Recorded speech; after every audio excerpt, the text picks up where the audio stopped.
Hello, Vineyard. Happy Wednesday. It is a great day when we get to report that we have a new Great Cornholio at the Vineyard. This past weekend, we had our third annual Cornhole Tournament, and our most hotly contested of all of them. Michelle and Jacob Troyer put up a heck of a good scrap in that championship game. Ultimately, though, it was Trent and Erica Schwarzkopf that claimed the title with the final score of 21-20. Trent and Erica now own the title of Vineyard's Great Cornholios, so congratulations to the Schwarzkopfs.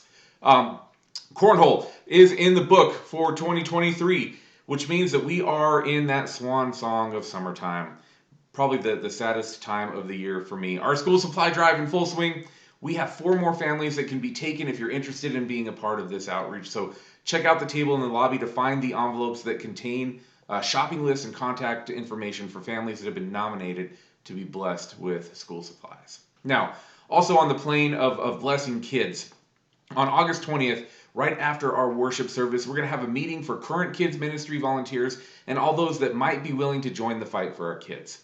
We're going to talk about our new and crazy accessible curriculum that we're launching this fall that includes an app for parents that's going to help them stay connected to what their kids are up to in the great adventure, but it will also help parents to disciple and teach their kids during the time between the Sundays. Now, this is a great time to join a dynamic and energized team that fights a real battle of leading kids to an authentic faith in Jesus. This is one of the most vital roles that we play as a church. So, because of that, beginning this fall, I am going to become a kids ministry volunteer and take my place on the team, training our kids and teaching them about the love of God. So, I'm headed to kids ministry, and I'm going to ask that you would pray about joining me. Think about it, pray about it, and put August 20th on your calendar. Now, we're nearing the end of our Summer of Heroes, that walk that we're taking through Hebrews 3. We've got 3 more Sundays to go before we make it to the end of this chapter. This week, we're looking at faith that grew out of encounters with God that offer us an example of how God can be experienced. We're looking at that part of the passage that says, they shut the mouths of lions, quenched the flames of fire, escaped death by the edge of the sword, their weakness was turned to strength.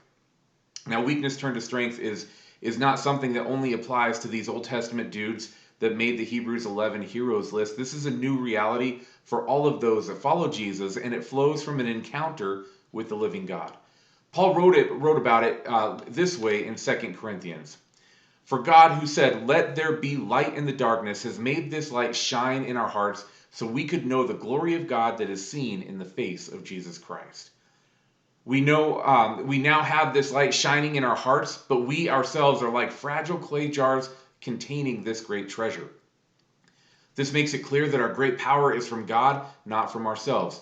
We are pressed on every side by troubles, but we are not crushed. We are perplexed, but not driven to despair. We're hunted down, but never abandoned by God. We get knocked down, but we are not destroyed. Through suffering, our bodies continue to share in the death of Jesus so that the life of Jesus may also be seen in our bodies. Now, there's 2 points that I want to make about this passage that inform our journey through Hebrews 11. First, kind of contrary to cultural perspectives, increasing our personal strength is not the path towards wholeness. What Paul is writing to the church in Corinth is put this way by Dr. Arthur Glasser. We are fragile, finite, and fallible. But with all of our liabilities, we're also fillable with God's Spirit and functional. So the mark of our progress then is not how strong we become, not how good we get at something, or how well we master a task. The mark of progress is to become fillable and to allow the filling of God's Spirit to guide us through trouble pressing and seeing that we can't be crushed, through being perplexed but never to the point of despair, to being hunted, knowing that we're being hunted, but also that we are never abandoned. John Wimber used to say that the view from the valley ain't bad. And I think that this passage gives wisdom to that statement. No matter how difficult the walk might become, defeat will never be realized but by those that know, love, and follow Jesus. Also, this passage makes clear that the reason that this is true is because of the work of God.